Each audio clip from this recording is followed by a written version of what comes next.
Bueno, como te decía, que casi háblanos primero de tu vinculación con el tema migratorio, que conocemos mejor, que te conocemos más como estudioso del gasto militar y de Ujú. proponer alternativas desde la no Muy violencia. bien.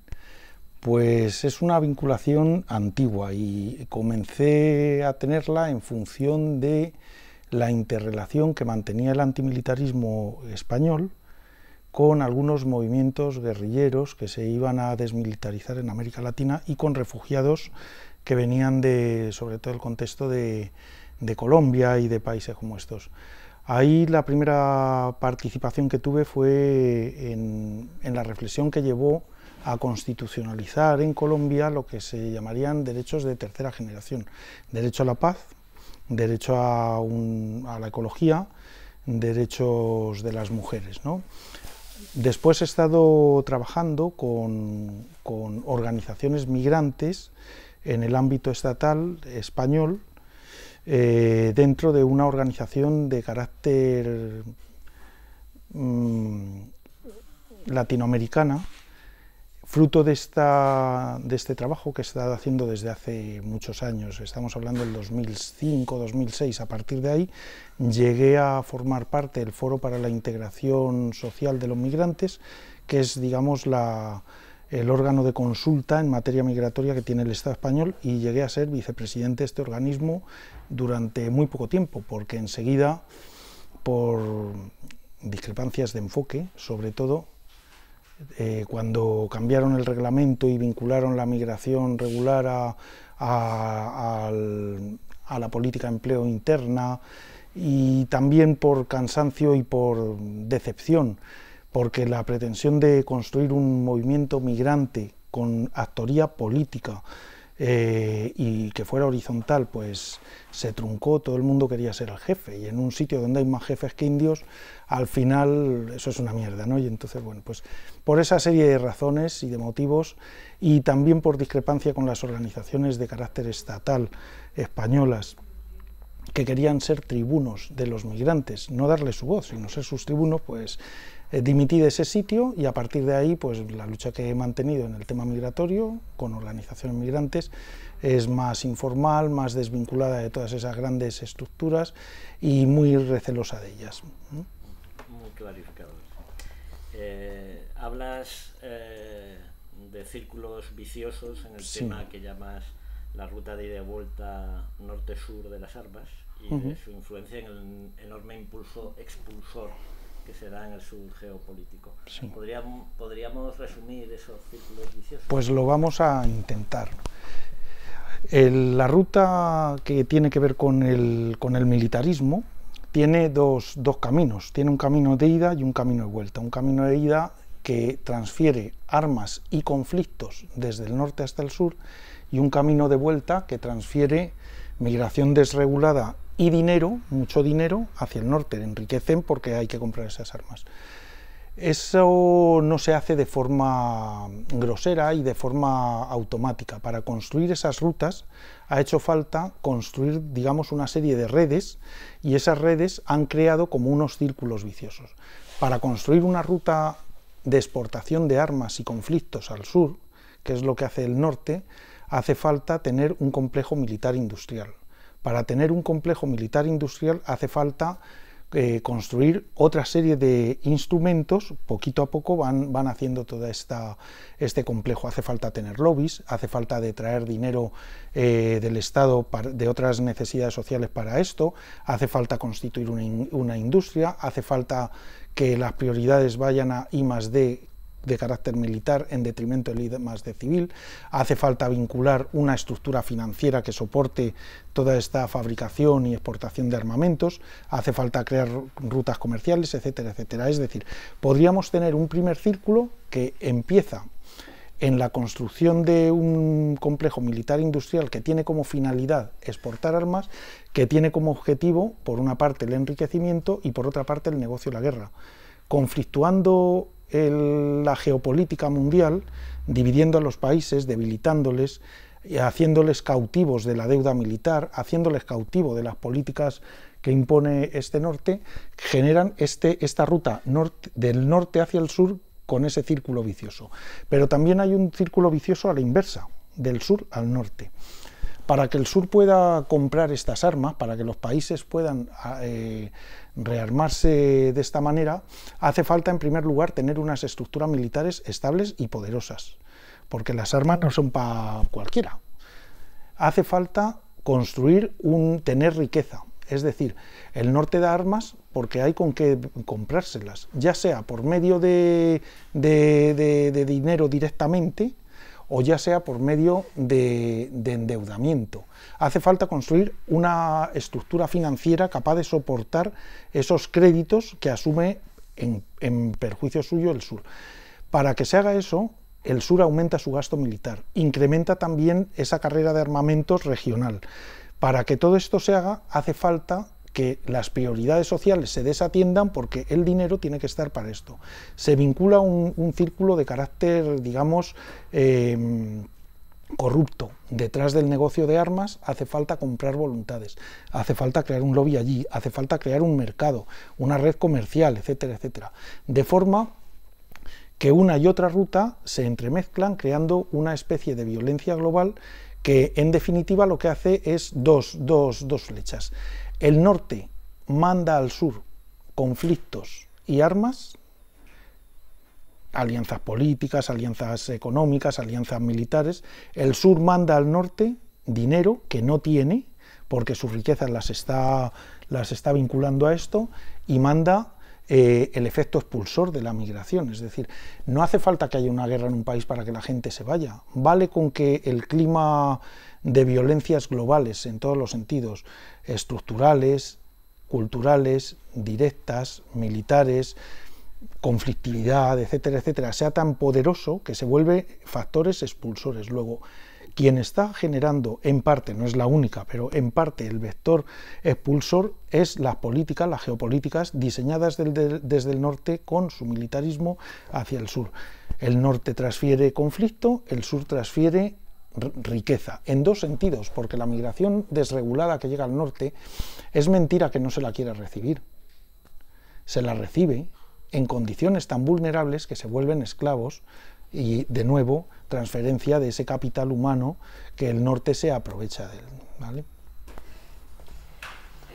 También existe un cierto conocimiento público de las declaraciones que hace la ONU sobre el nefasto papel del gasto militar y las industrias de armamento sobre el desarrollo mundial y para un orden justo y democrático.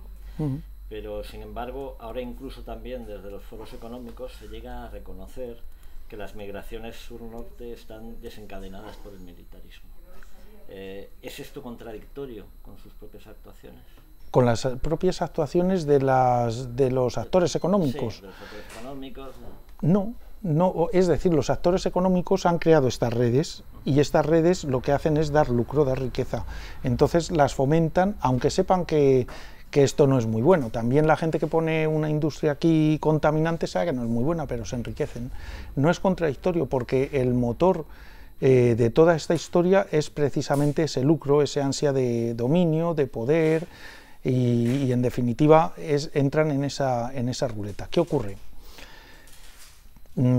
Ahora determinadas industrias militares que tienen muy mala fama social se dedican a hacer dos negocios. El primero es que promueven la guerra y el segundo es que se convierten también en los responsables de las fases posteriores a la guerra. Son los que hacen los desminados, son los que hacen las reconstrucciones, son los que hacen todo esto. Es decir, lo han convertido en un negocio de ida y vuelta donde, en definitiva, ellos siempre tienen la vara de mando, ¿no?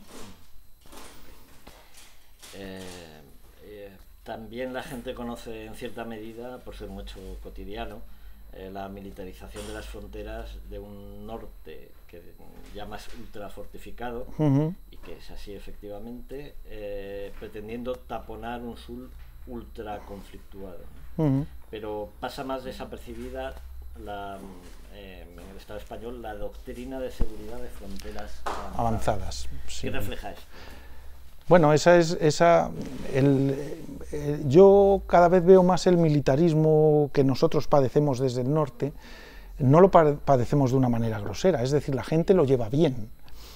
es como una especie de muñeca matrusca rusas de estas, donde tiene muchas capas. Lo que pasa es que yo diría que es una muñeca matrusca cuántica casi, ¿no?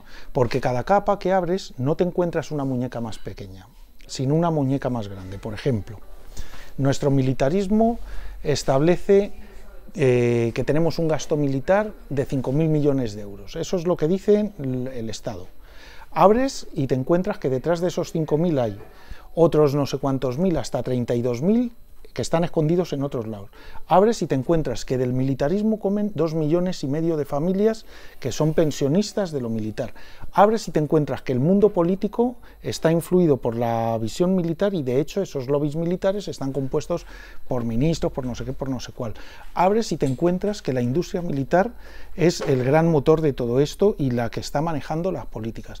Abres y te encuentras lo que estabas diciendo tú, que nuestra política de defensa no consiste en defender nada de lo que la gente quiere, educación, sanidad, vivir una vida digna, en fin, este tipo de cosas, ¿no? Lo que estamos defendiendo lo define muy bien nuestra doctrina de fronteras avanzadas. Han dicho que incluso en términos militares, que sería defender la integridad territorial, nuestra frontera ahora está en Mali, en Senegal, en Etiopía, en el Índico, es decir, en la zona debajo del desierto del Sáhara. ¿Y por qué está ahí nuestra frontera avanzada? Frontera avanzada quiere decir que estamos defendiendo esa frontera. Estamos allí metidos en guerras. España interviene en 18 conflictos bélicos en este momento. Tiene tropas en 18 escenarios de guerra. Estamos metidos en guerra porque lo que estamos haciendo es una política, digamos, de imposición de un orden mundial caracterizado por la dominación y la violencia. No somos el principal actor, pero somos un actor muy importante, el primer contribuyente de la Unión Europea en misiones internacionales, el tercero del mundo. Tenemos 18 misiones internacionales de guerra en activo, 2 más que Estados Unidos, según la página web del Ministerio de Defensa, o sea que molamos mucho, nosotros somos los que ponemos el músculo militar. Y entonces todo esto, que es la realidad, la verdad es que aquí ni se sabe ni interesa que se sepa, pero esa es la cruda realidad. Somos un país intervencionista, agresor. Todo lo que fabrican ahora que dicen que hay que hacer un nuevo ciclo de armas, esas armas, si te preguntas para qué valen, los buques de proyección. Proyección quiere decir mandar un buque a 5.000, a 6.000, a 10.000 kilómetros. Invasión. Los aviones multifunción. Multifunción quiere decir que igual te tira un misil, que te tira una bomba o que te hace una labor de rastreo por satélites o todos esos misiones múltiples. Las fuerzas de intervención rápida. Una fuerza de intervención rápida es que mandan en anfibio gentes a un sitio y van allí, desembarcan y la lían. Bueno, pues ese es nuestro ejército. Eso es para qué estamos construyendo, para qué nos estamos gastando 32.000 millones de euros. Para formar parte del club de los que practican esa política en la parte, digamos, guay de ella, de dominación, violencia al resto, a la geopolítica mundial, ¿eh? Y ahora en esa definición es donde estamos. ¿A la gente le interesa eso? Parece que no le afecta. ¿Nos afecta? Claro que nos afecta. 32.000 millones supone que se dejan de hacer muchas cosas, pero militarizar una sociedad, es decir, supone que también tenemos unas políticas securitizadoras hacia adentro que tienen que ver con esa política de fronteras que hemos hecho.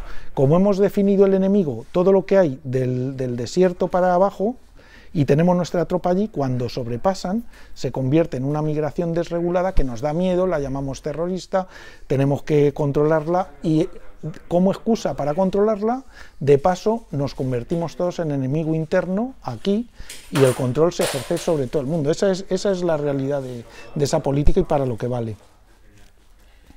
Bueno, y ya finalmente, frente a todo esto, hablas de la necesidad de una agenda conjunta del antimilitarismo con la lucha migratoria y de estas con otras luchas.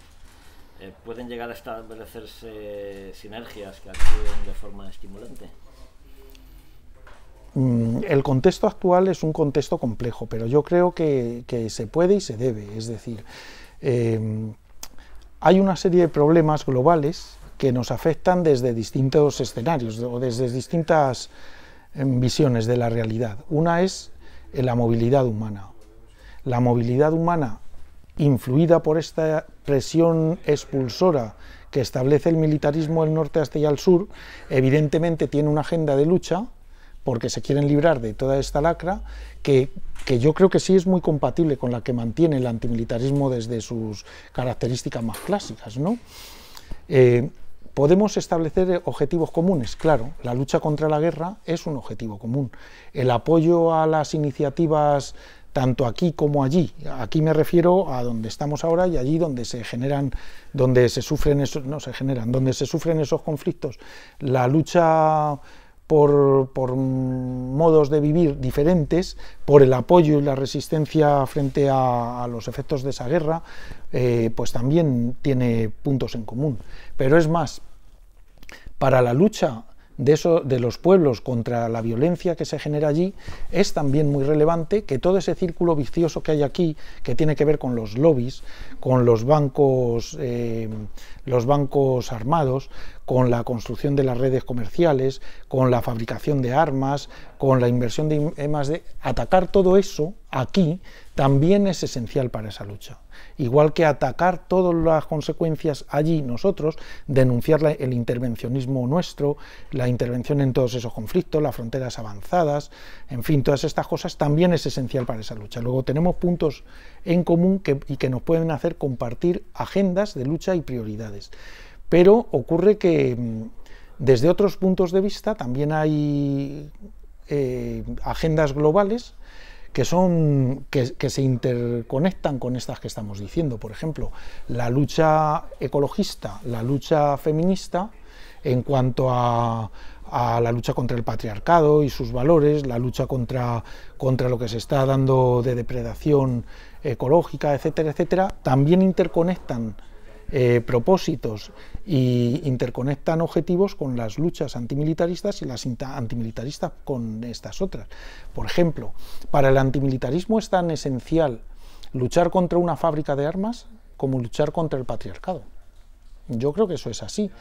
Pero para el feminismo es tan esencial luchar contra el patriarcado como luchar contra la gente que viene huyendo de las guerras, contra esa presión que se ejerce ahí. Y esos objetivos que se comparten en esas luchas globales es lo que yo pienso que nos permite el interconectar nuestras luchas para buscar objetivos compartidos, para hacer que la lucha antimilitarista, de hecho, afortunadamente en el Estado español está pasando en parte, sea una lucha feminista.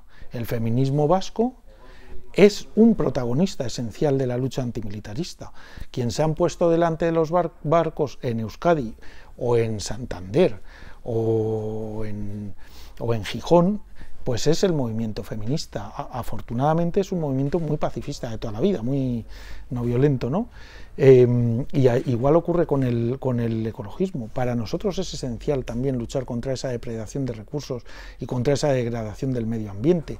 Igual que para ellos lo será el luchar contra la fabricación de armas y contra la inversión en I+D, que tiene que ver con lo militar y no con otras realidades de la sociedad. Por eso creo que hay mucho camino por compartir,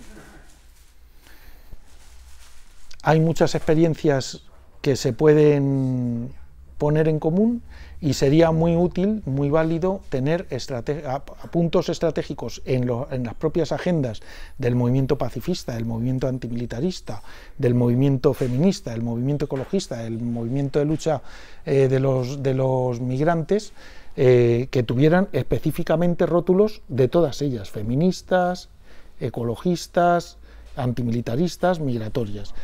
Y a mí me parece que esa es una labor que hoy hay que hacer, que somos pocos, que estamos, refiriéndome más al movimiento antimilitarista, que estamos dispersos, atomizados, cansados, todo eso es verdad. Y que a lo mejor se necesita un relevo en las formas de hacer y en las formas de pensar y en la gente que lo está haciendo, también es verdad, pero nos tenemos que poner a la tarea de hacer esas agendas comunes en lo que podamos, porque si no, esas se quedan sin hacer, y es impensable un mundo que cambie en todo menos en lo militar. ¿O es que vamos a cambiar el mundo pero manteniendo los ejércitos? Muy bien, pues muchas gracias. Muy bien. Pues muy bien.